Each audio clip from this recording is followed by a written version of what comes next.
If you follow the highway along the Clackamas River and into the forest, you wind up through forest roads and park your car and set out on foot. And then the trail gently kind of meanders through an old-growth forest, and it crosses a stream that's cascading down. Head up a hill, and you'll see it. And there's this old cabin and an old wooden bathhouse and steam rising, and you're at Bagby. Bagby Hot Springs. The first time my colleague Ian McCluskey visited Bagby, he was a little kid. I was lucky enough to have been young in Oregon at a time called Back to the Land movement in the late 70s. He remembers the old-growth logs hand-carved into baths. Kind of like big dugout canoes. Filling up with natural spring water. Seeing just a few other soakers there, kind of very quietly relaxing. Men with long wizard beards and earth mamas. It made a big impression on him. Just fun and natural and a beautiful place to be. And with the sunlight that kind of comes down through the forest branches and the mist rising, it's kind of like if you ever go into one of those beautiful old cathedrals. And it really felt to me as a kid like Oregon's cathedral.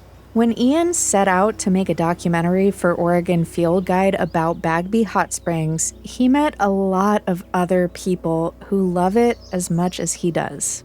This forest, it's magical. People who are here, it's part of our lore. To me, you sort of snuggle into Bagby. You feel the forest all around you. You feel part of that. It's meeting people, it's being in the forest, it's the history, it's the water, just all of it put together.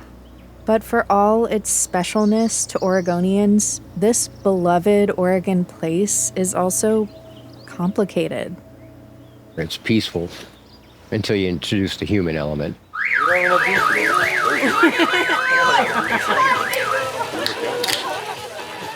Over the decades, some of the same reasons Bagby is so popular have also caused it to fall into disrepair. With growing crowds of visitors have come litter, vandalism, and at times even violence.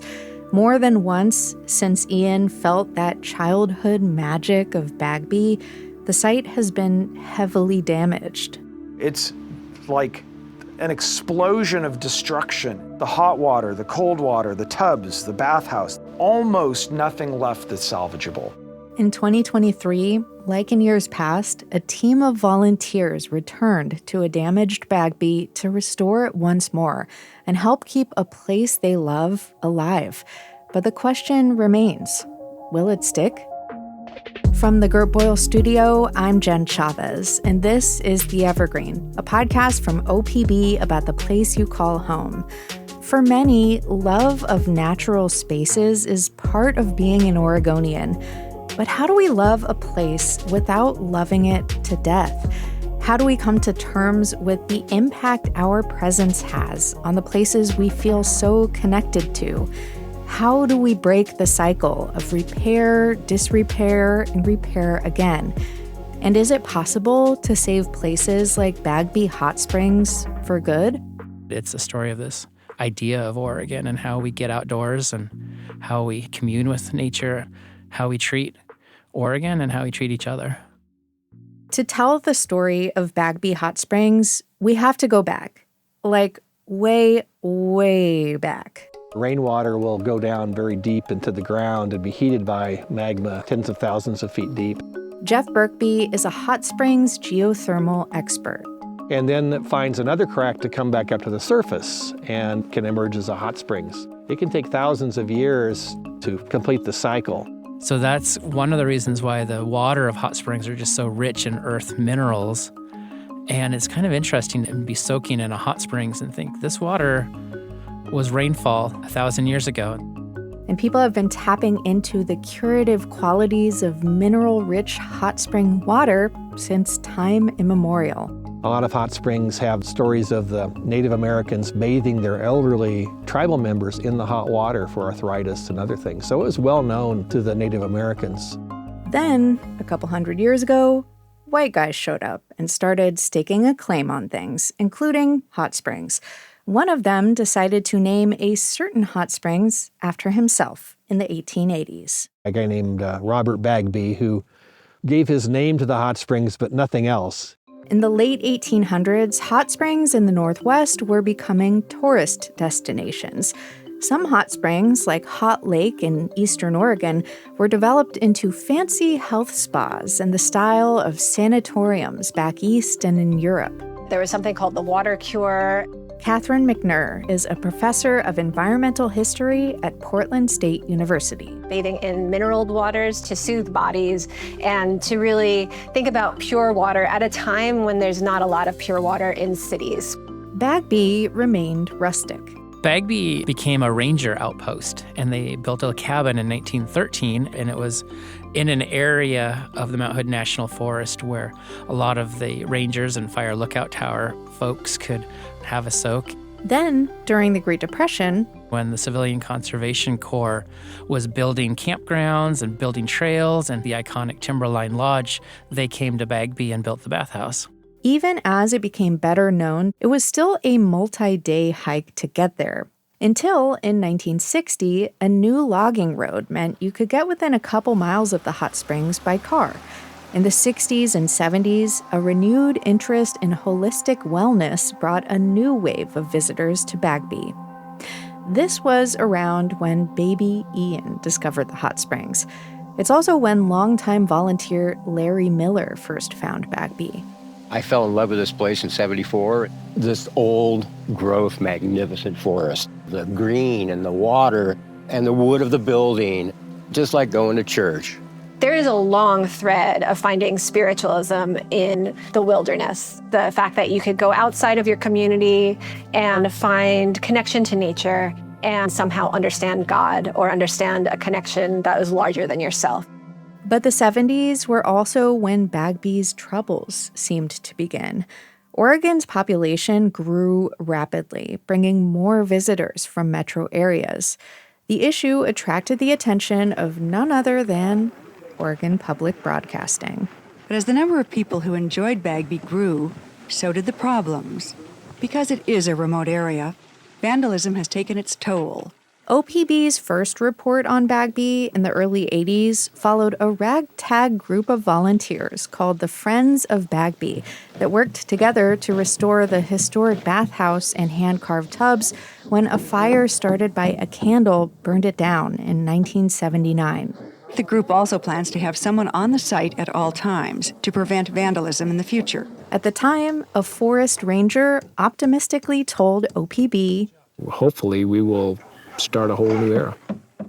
But as time went on, it fell back into disrepair, and things at Bagby got rough. The 90s, when there was kind of more of a very hard edge, kind of, the skinhead era, where a lot of people just went up to Bagby to fight. Like they went up looking for a fight to, get drunk, do drugs, break things. Another forest ranger recalled that time this way. We had drugs, the alcohol. We get reports of rapes, assaults. I mean, it was at the point where the Forest Service, me as the person that was overseeing this, I would not put a volunteer up here. The pitfall of a space that is not managed is that it can become unmanageable. And that ends up reflecting the systemic issues in Oregon at that moment. So if there is rising crime or unemployment, as well as other issues about drug use and alcohol abuse, any issues that exist statewide will be in Bagby too.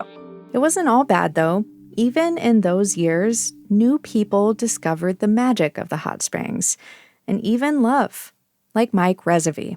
The first time I crested the hill and saw Bagby up there and saw these rustic structures, open-aired roof in the forest, the steam rising, people talking and laughing. And, it was just hard to believe that there was something like that deep in the woods. Mike experienced Bagby in the early 90s, came up as, kind of a young guy and really became enamored with it and started volunteering and started helping to fix it up. And one work day, he met a young woman, Tamara, who had come with some of her friends to enjoy soaking. I have a 1973 Volkswagen bus that I would do all my camping in. So we were soaking there, and Mike came down, and he was one of the Friends of Bagby volunteers. He just strips down and jumps in the tub and starts talking. I'm not gonna say like I was in love with him right at that moment, but like there was definitely, a strong connection. I had found someone else that loved hot springs as much as I did. Mike and Tamara spent the next few days soaking together. It was a pretty romantic kind of first date for them. And Mike said, hey, I'll walk you out when it was time for Tamara to leave. So I was going to take her down to my car and then drive her to her car. There was no car. Mike's car had been stolen. And I found it 3 miles down the road, burned to the ground. Wheels were melted in half. He found the best of Bagby and the worst of Bagby all on the same day, it seemed like. I mean, I met my wife here. It was the first hot spring I ever went to, and it's just really a special place. It's just, there isn't really anything like it. Mike and Tamara Rezavi, now in love with Bagby and each other, made saving the place once more their shared mission. They and the other volunteers formed a nonprofit, the Northwest Forest Conservancy, to get it back in shape again. In that 2006, 2007, 2008 timeframe, everything kept getting better. When I say everything, crime dropped, the historic cabin was getting restored, the bathhouses were getting fixed and maintained and functional in every single way. In 2008, OPB returned to Bagby Hot Springs. Oregon certainly has a number of spectacular hot springs, but one of its most beloved is also one of its most infamous. I'm speaking, of course, of Bagby Hot Springs. Oregon Field Guide interviewed Mike, volunteers, a forest ranger, and others to capture the optimism of Bagby's renewal once again. The new users are coming in, and it's just going to take time for it to build its own reputation. But in 2012, the Forest Service unexpectedly ended the era of volunteers running Bagby.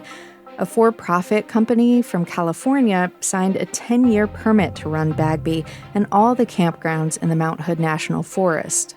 Kind of, to be honest, Mike and Tamara sort of felt like they'd gotten a door slammed on their face. Like, thanks for helping bring it back, but, we'll take it from here.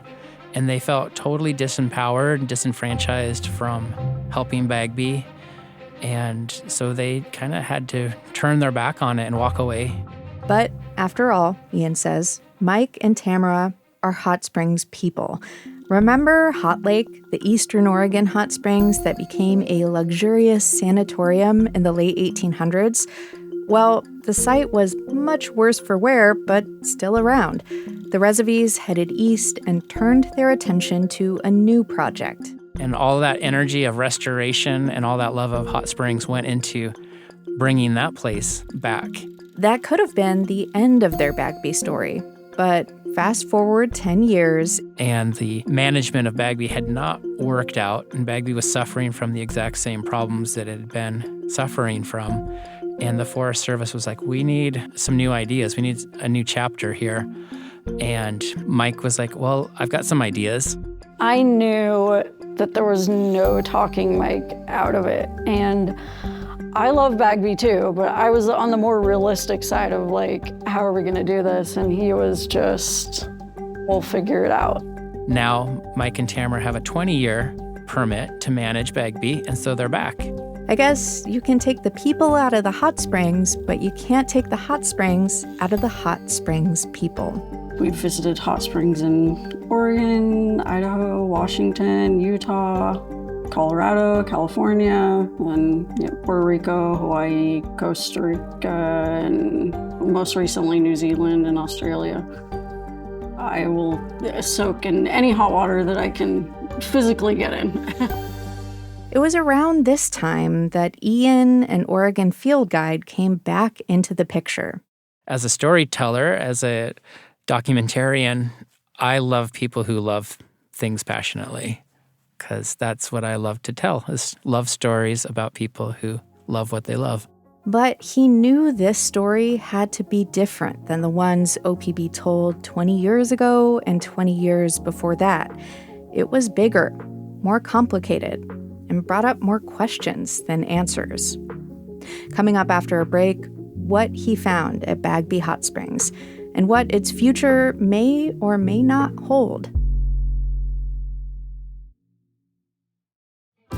Thanks for listening to The Evergreen, our podcast from OPB about the place you call home.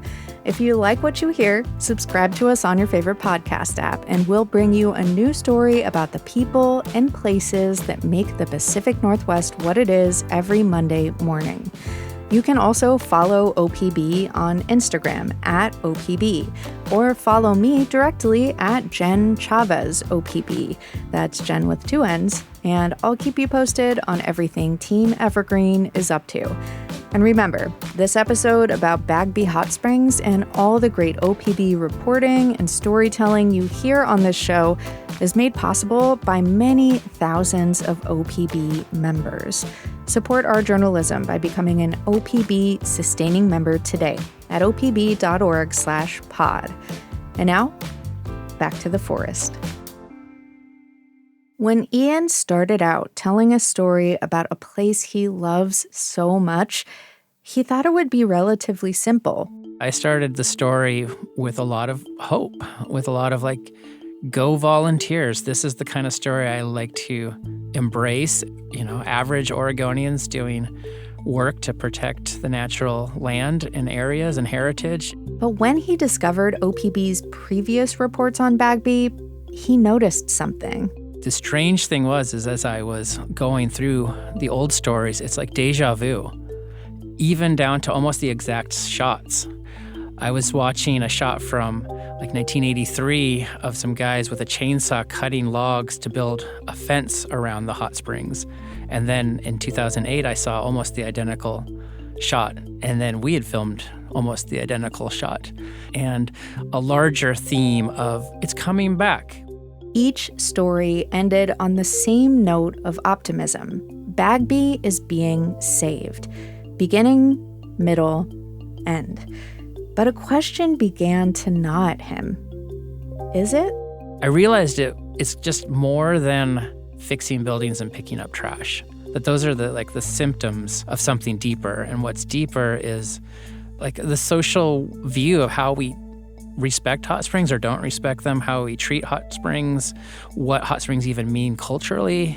All these things swirled in his mind as he approached telling the story of the most recent restoration efforts of Bagby Hot Springs, led once more by one of its most committed caretakers, Mike Rezavy. Well, this trail's seen better days. In 2023, Mike was back with a crew of volunteers to get things in good enough shape to reopen Bagby to the public. Oh, this is a pretty rotten post. Yep. Okay, well, we're gonna try to... this is just indicative of everything that we're doing up here. You gotta replace something, and the next thing is rotten, the next thing is broken. Another project, the graffiti. Mike read aloud a particularly ironic message painted onto the wood. Leave it better than you found it. There's a number of tags around here that talk about respecting the springs. All the while they're tagging it with multicolored paint, and in this case, an alien smoking a something. Paint got pressure washed off, wood got smoothed out, broken pipes and tubs got fixed up, trash got cleared, and Bagby did reopen. Now with new staff caretakers, each with their own special connection to Bagby, like TJ Baxter. I have arthritis in my spine and my joints, and so I'd spend a lot of time at hot springs and fixing them up, and now the opportunity to be able to be a part of restoring Bagby Hot Springs is incredibly meaningful.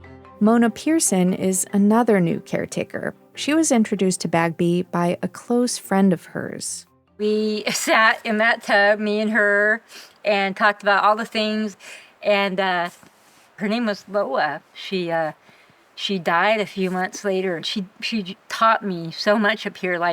That's what I think of her coming up here, and showing me all that. Mona says 99.9% of the people who come up here these days are amazing. We want to make sure everybody's happy, that we can keep this good vibe going. But mostly gone are the days of Bagby as a hidden gem. A lot of times we have 100 people up here, and we have only 5 working tubs. One day I had 247 people in one day up here. The Oregon Field Guide crew came to Bagby to talk with visitors one day last fall. We've been in line for almost 2 hours. I was surprised in the last several visits to Bagby how many people were experiencing it for the first time and had found it online. We are going to Bagby Hot Springs. Bagby Hot Springs. Bagby Hot Springs. The Bagby Hot Springs. Bagby Hot Springs is a 2-hour drive from Pearl. Spring ready. We're at Bagby Springs. They didn't show the waiting and stuff like that. Yeah, that's the side they don't show online. Maybe in part because of the prevalence of smartphones and the instant ability to post photos and videos of your Bagby experience, there's been an interesting cultural shift away from people feeling comfortable soaking nude. I was like, you should probably bring swimsuits in case that's the vibe. And there has been a vibe shift. Different people come to Bagby for different reasons. With more crowds, there's sometimes more of a bustling social atmosphere. And that can be unsettling for soakers who remember the meditative experience of Bagby's earlier days. And I think that's the big difference right there. You're coming up to party or you're coming up to renew your soul. Mona sees a big part of her job as helping educate visitors on the best way to share the space so everyone can enjoy it. Knockity knock, knock, knock. Hi guys, how you going? Hey. So I'm Mona, I'm the camp host here. It's clothing optional up here. And we also ask everybody if there's a line to keep your soak to half hour, 45 minutes. Just to make sure everybody knows there's also no drugs or alcohol out up here. There is still trash to pick up. People still paint and carve graffiti into the wood. And another thing. People have their phone or their Bluetooth speaker blaring. It can be like entering a library and finding that someone is talking at full voice, and it just seems like they're breaking the social contract. Having music out here, you can have it loud. No one's out here telling you no. No one's out here, be upset about it. You can just listen to music and just laugh. It's all a very tricky balance to strike. So whether it's about camera use or nudity or tagging or litter, there's going to be rules where people believe that they're doing it the right way, that other people are doing it the wrong way, and there'll be people butting up against each other. And hopefully that can be refined and a set of rules and understandings can be created for these spaces. The inherent experience of Bagby that makes it so magical is that it's a wild place in a wild forest that you can go to and soak in and be one with nature. How do we have that experience still in the 21st century? How do we find the balance between not destroying the thing we've come to enjoy and cherishing it without taking from it so much that it loses its ability for other generations and other people to also enjoy it? After all his reporting, Ian's left pondering these big questions. He doesn't think more policing of Bagby is the answer. He says it needs to come from users, and every user is different, himself included. I do come with kind of my own preference for being quiet and reflective and meditative with nature. Mike, he sees hot springs as a place for community to gather, and one of the most powerful things being the people you meet and the strangers that become friends. He says people will always come to these public spaces, and that we have to learn how to coexist, how to adopt a shared ethos, how to take care of them. And he deeply hopes we can figure that out, especially when he thinks of his 2-year-old son. I want to give him this story that is Oregon, that I have loved so deeply and shaped me.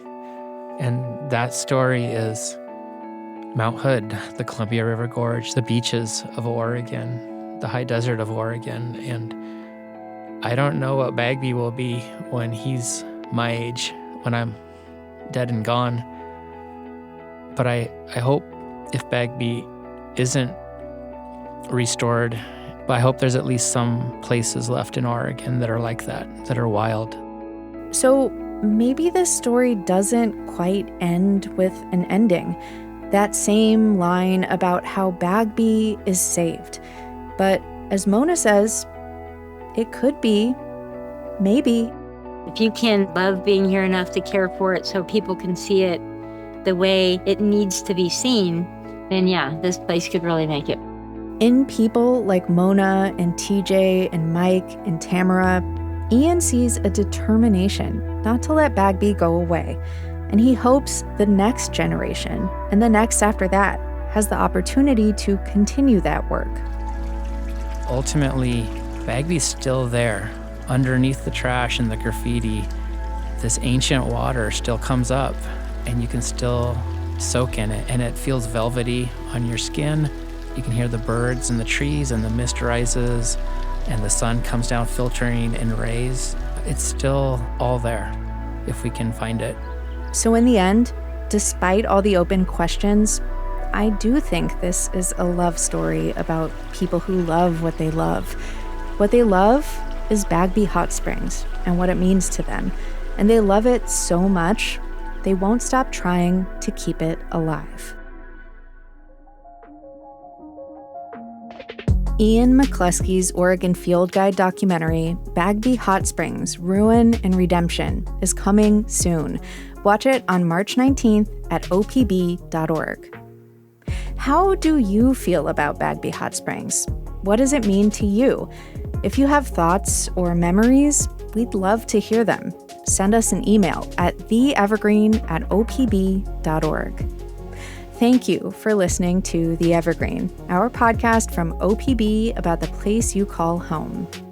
I produced this episode, and our technical director is Stephen Cray. He also mixed the episode. The OPB podcast team also includes Mia Estrada, Julie Sabatier, and Sage Van Weng. Ian McCluskey, Brandon Swanson, Todd Sonfleeth, Jeff Kastner, Eden McCall, and Brianna McCabe did the interviews you heard. You also heard footage from OPB video pieces about Bagby Hot Springs from 1983 and 2008. Music in this episode comes from Audio Network. I'm Jen Chavez. Catch you later.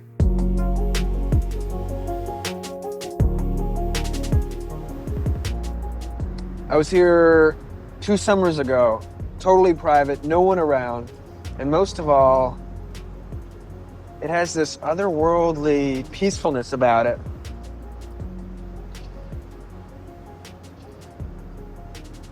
You can really think.